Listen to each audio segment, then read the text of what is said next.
Hey there, my friends, it's Brad the Bearded Piper, and I hope you all are having a great day. Hey, if you're already a subscriber to the channel, thank you very much. I really appreciate you. And if you haven't subscribed to the channel, or if you're not sure if you did, take a look below. If you haven't subscribed, I would really appreciate if you hit that subscribe button. If you like my content, it would really mean a lot to me and make me feel all warm and fuzzy. So, it is Wednesday, December 28th, 2022, and we're a few days away from the end of the year, and the negative real feel temperatures that we've had here in southwestern Pennsylvania and pretty much a lot of places in the United States over the Christmas break or Christmas weekend, they've eased up and we're back into the 40s, but it's back down into the low 30s right now. And I'll be honest, I love the winter. I love living in southwestern Pennsylvania. I love all of the different seasons, but when it gets much below, I don't know, 15 degrees, that's a little, it's getting to the point where I can't come out to the garage and enjoy myself with the pipe. It's just a little too cold unless I got the jet heater going, which means I got to get propane because I should be prepared, but you know, I wasn't a Boy Scout, so I'm not. But I'm out here and I am enjoying some Cornell and Deal's Morley's Best, which is a bulk blend, and it is a Burley Latakia Virginia blend, and it's actually pretty good. And I have it here in a Brigham 1-dot pipe. I really like this pipe. It's one of my favorite shapes. We're going to call that a quarter bent apple. Yeah, that sounds good. Quarter bent apple. I don't think it's really an author. It's not really round enough. I do have one though that is kind of an author-ish, princess type of a pipe. So, anyway, I digress. This video has to be one of, if not the hardest videos for me to actually put together. Typically what happens is I come up with an idea, I want to do a video, I rehearse it in my mind. I'll actually sometimes while I'm driving, actually rehearse it while I'm driving. And then I sit down in front of the camera and I do 30 takes before I get it right. This video was a little different because it required some thinking. It required, well, I guess they all require thinking. I know, that's kind of a bad phrase there. But it required a little more in-depth thought and kind of personal research on my point, because this is a top 10 blend video. So what I did, and I have over 50 tins that are open right now, or some of them were purchased bulk in mason jars. So what I did is I took the mason jars, and I keep the boxes that the mason jars come in to keep all the mason jars nice and organized. And I have them stacked up on an end table in the living room over in a corner because the living room has become my office.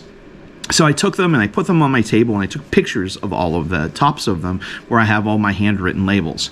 Then I sat down and looked at the pictures and said, oh, this is a really good one. Ooh, that's a really good one. Ooh, this is a really good one. And I whittled it down to like 25 blends. Then I had to get it down lower than that. And at one point I thought, well, I'm going to do a top 10 video with another 5 honorable mentions. And I'm like, well, that's not a top 10 video, dude. That is a top 15 video. And that's way too long. This is going to be a long enough video as it is. So I thought long and hard about it. I talked to Steve from Smoking Cardboard a little bit about it. And, you know, he said that because I think his number is like close to 80 blends he's tried this year. And, you know, he was talking that you can't really do a full review on all of these blends in this video. There you're kind of highlighting them, and you're kind of taking the top 10 that you feel right now. This is not necessarily the top 10 that you felt in June. This is the top 10 that you feel right now at the end of the year with the current weather conditions, with the current pipes that are in your rotation, those types of things. So, and Hillbilly Piper had mentioned something about that as well. So that's what we're going to do. That's what I'm going to do. I'm going to go through and I'm going to give you my top 10 blends of 2022. Now, these blends, I got my hands like going everywhere here. These blends are all easily, I shouldn't say all easily obtained, but they're all obtainable on the market. There's no small batches, no discontinued blends that I know of that are in this. There's one in here that's a little tough to get sometimes because it's a Samuel Gawith blend, but we'll get to that. Here we go. Number 10, Petersons University Flake. Now, earlier this year, I'd say back in midsummer, this would have been my number 1 blend. This would have been my favorite blend because I really, really like it. It is a Virginia Burley with a plum topping on it, and you can barely taste that plum topping as long as you enjoy enough and in the right pipe. Sometimes you can't really get it, and I have a tendency to go a little too hard on my pipe. Sometimes it gets a little too hot, so sometimes I don't get that plum topping. But it's very nutty, earthy, and a little bit of that plum. Now, this one can have a little bit of a high nick hit for me. Your mileage may vary, but for me, it may be a little high in nick. So I will make sure that I try to stay hydrated, which we all know if you've watched any of my previous videos where I've talked about my nick sensitivity. I have a bad time staying hydrated. I just do. It's really hard for me, and I don't know why. But I make sure it's something that I have after, dinner type of a thing. I never have it for breakfast. Although I did have it for breakfast at least once, and I didn't have any issues with it. But I think I was a little buzzy. But I only half the bowl. Yeah. So anyway, number 9, Old Joe Krantz Red Label. Now, this is very important that I say red label because I haven't had any of the other ones. Now, Ethan over at Parsimonious Piper, he got a tin from somewhere, somebody sent it to him, and he did a video specifically on this blend. Or I don't know if it was specifically on this blend, but it was part about this blend. And he mentioned that the Latakia in it, and you're going to notice that word comes up a lot in the top 10 here is the word Latakia. But he noticed that the Latakia kind of pulled things together a little bit more. So this is a Cornell and Deal blend. It is I would consider it to be a Burley blend. It is Burley, Black Cavendish, Latakia, and Perique and Virginia. It's kind of a Virginia. Now I'm going to have a hard time saying Virginia for the rest of this video because I screwed it up there, and now it's in the back of my mind or the front of my mind, and now I'm going to have a hard time saying it. So VA, Virginia. It has Virginia in it too. Black Cavendish, Burley, Latakia, Perique, and Virginia. And I have written down here that it is nutty, earthy, and a little hint of the smokiness comes through from the Latakia. And again, this one can have a little bit of a heavy... I can have a vitamin N outbreak from this one as well. But again, if I'm careful, it doesn't bother me at all. And I am getting better at this as time progresses. The vitamin N doesn't hit me as hard as it used to. So let's move on. Number 8. Who is the smartest pipe smoker that I have ever known about? Never met him, and that's Albert Einstein. And what's an Albert Einstein enjoy? Revelation. Is Revelation still around? No. So what's number 8? Epiphany, because that is the closest blend to Revelation that we know of right now. Now, some people argue that Einstein's blend wasn't Revelation, but as far as I'm concerned, that's what Cornell and Deal's telling me. That's what I believe. This is an American aromatic. It is a Burley, Latakia, Perique, and Virginia blend. It has a fruit/citrus topping on it, and somewhere in the review sites and some of the reviews, somebody mentions rum or bourbon or some sort of an alcohol topping as well. It is nutty. It has a little bit of that citrus to it, and it is somewhat sweet, and it is very, very good. It's one of my top aromatics out there. So there you go. Number 8, Epiphany, E equals MC squared. Boom. Now, number 7, we're moving on. And this is the one that could be a little difficult to get because it is a Samuel Gawith blend. And we all know how Samuel Gawith blends are. They drop, they disappear, poof, they're gone. And then all of a sudden, poof, here they are again. You know, it's kind of like the Spanish Inquisition. You're never expecting it. They're here, they're gone, boom. So this one is Perfection Mixture from Samuel Gawith. It is an English, or it's more of an English aromatic. It's got Latakia, Oriental, and Virginia, and it has a vanilla topping on it, which is why I consider it to be an English aromatic, which is probably considered that all over the place, but I didn't see it on the review site, so I'm throwing that in there as my 2 cents, and it may actually not really be my 2 cents. It may be everybody's 2 cents, but, you know, hey, maybe I'm just that smart. So it is somewhat smoky. It's kind of sweet, kind of sour, and there's a little bit of hint of vanilla in it, and it's really, really good. And if I'm not careful with this blend, it will bite me. I was talking to I believe it was John from All Briared Up, and I think he's the one who recommended, or it might have been Steve from Smoking Cardboard as well, recommended that, or maybe even Hillbilly. I can't remember. Somebody told me that this stuff does great with a year age on it. So I may kind of let it sit in the jar, get a year's age to it, and give it a whirl, because no one likes tongue bite. So why put yourself through it? I know sometimes it's really good.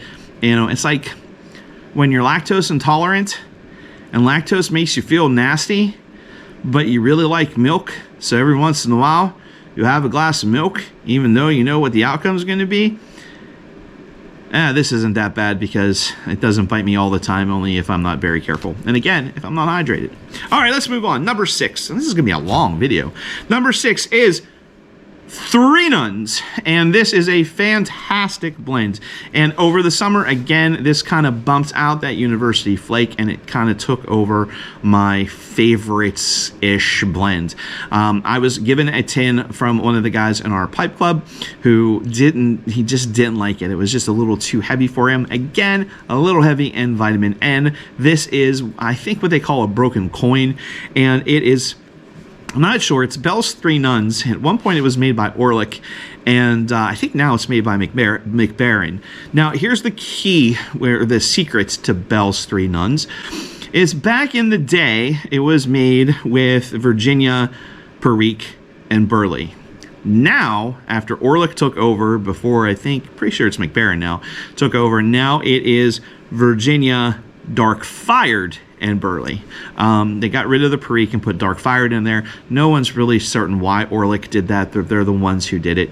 So maybe they couldn't get the right Perique. I'm not positive. Or maybe they couldn't get the actual, weren't allowed to use the actual real blend, so they did the best that they could, but they kept the name. I don't know. The tins look the same. So, but it is supposed to have a rum topping on it, but I don't get that at all. Like, not at all. Like, zero, zip, zilch, none.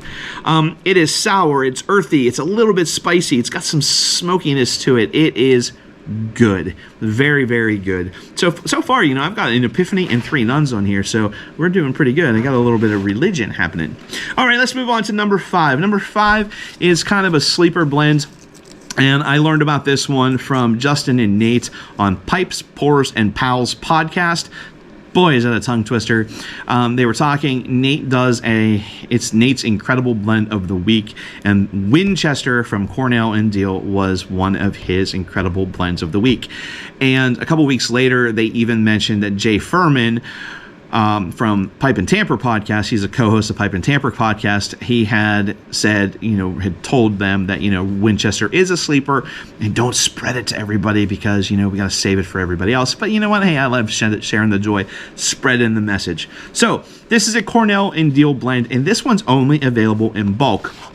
It is a Weber, is a Virginia Burley, and it has a little bit of Black Cavendish mixed in with it as well, which I think sometimes that Black Cavendish is thrown in there to sweeten it up a little bit and tame down the bite from the Virginias.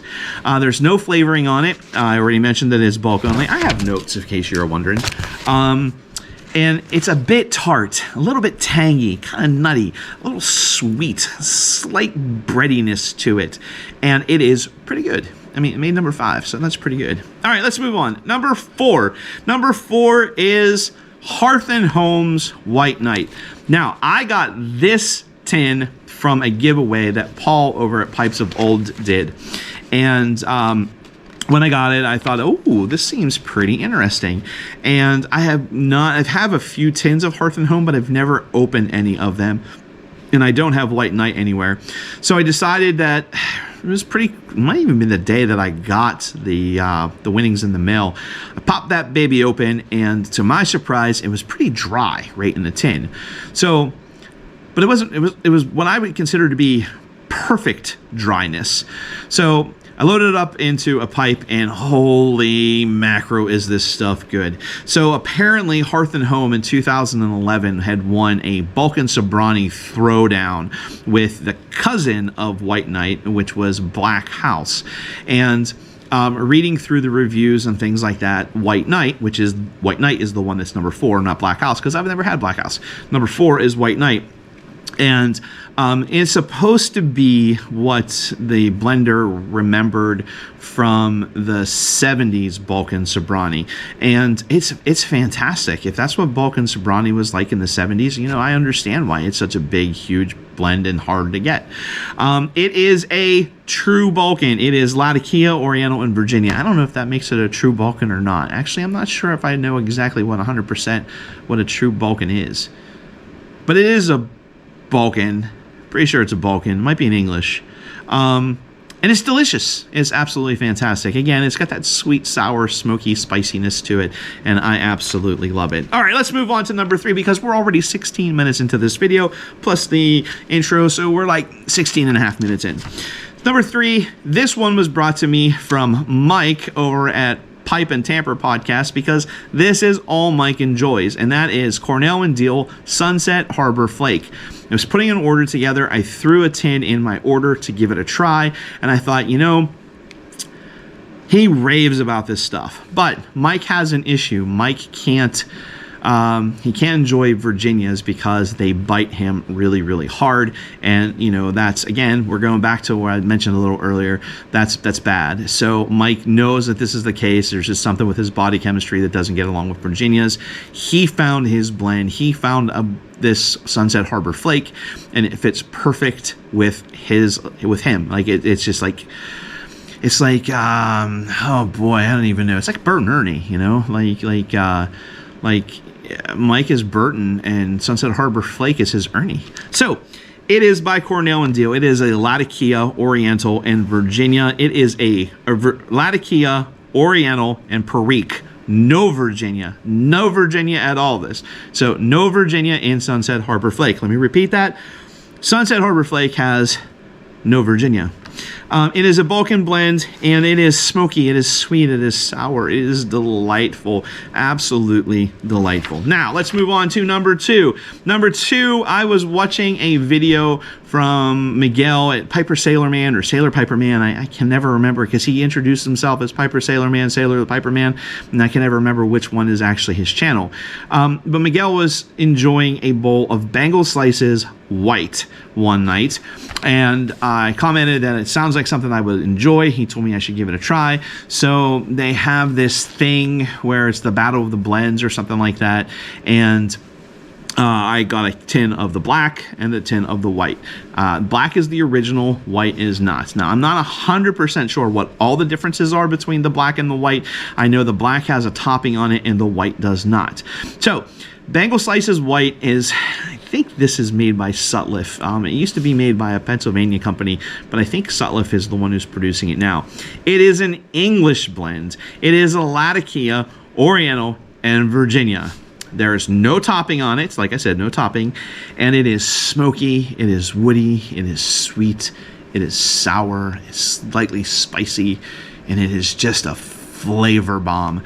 Now, I typically don't enjoy the same blends over and over and over and over again until the tin is gone. This tin, you know, like I have anywhere from 1 to 4 or 5 bowls a day, and they're almost never, very rarely are they the same blends multiple times throughout the day, except for what number 1's going to be. But I've done that with Bangle Slices. I think it took me maybe 5 or 6 weeks, and it was gone. So I need to get some more, but I need to put some in my cellar. But Bangle Slices white is really good. I have a tin of the black, but I haven't opened it yet. All right, are we ready? If you follow this channel at all, you already know what number 1 is. You already know what number 1 is. And that is Father Dempsey. Kramers Father Dempsey. This stuff is divine. Yeah, that's right. I used that religious pun intentionally. It is divine. Forgive me, Father, for I have sinned. I have coveted your blend. It is really, really good. Now, this is made by, it's a Kramers Father Dempsey, and Kramers used to be a pipe shop in somewhere near Hollywood, maybe Bel Air, or I'm not sure, somewhere in that area. And an Irish Catholic priest was reassigned to the Catholic Church right behind the pipe shop. And he went into the pipe shop and he said, Mr. Kramer, I would like to buy my blends from you instead of going to the other side of town to the Dunhill store. I would like to buy my stuff from you. if you can match my blend. So Mr. Kramer put it on the counter, sorted it all out, and said, okay, well, it's this and it's that, and it is Latakia, it is Oriental, and it is Virginia. But now we got to figure out what the magic consistency is, what the potions are. Is it a little dash of this and a little bit of that and a little pop of that? And finally, he got to the point where Father Dempsey said, stop, stop, stop, stop. This is better than my Dunhill mixture. And I'm pretty sure that mixture was my mixture 965. But anyway, that just Kramer's Father Dempsey's a little bit up there. But since then, Mr. Kramer the Kramer family has closed up shop. I believe somebody told me that Sutliff is making it, but I know on the tin it says Ladisi which is Cornell and Deal, and it is absolutely wonderful. Love this stuff. Love it, love it, love it. It is sweet, sour, smoky, and a little bit citrus there. Little bit of that sweet hay, sweet bread type stuff from that Virginia, but it burns cool and dry, and it is just delightful. That is by far my #1 blend. So I have gone really long. This is a really long video for me. #1 blend, Father Dempsey. Oh, it's so good. And it's available bulk too. You can get it in tin or bulk. The last time I got it, I got a lot of it, and I'm gonna need to order it again, but unfortunately I can only find it one place, and that's the big one, you know, and I'm not gonna leave a link because I got in trouble for doing that before. So, but anyway, that's it. That's my top 10. I feel like it should be a top 20 because I'm like 20 some minutes into the video, but then I gotta go like this because I'm an old man and I need to use the bottom of my glasses to be able to see that far. Although, until we talk again, my friends, remember, it is better to pack that pipe light than it is to pack that pipe tight.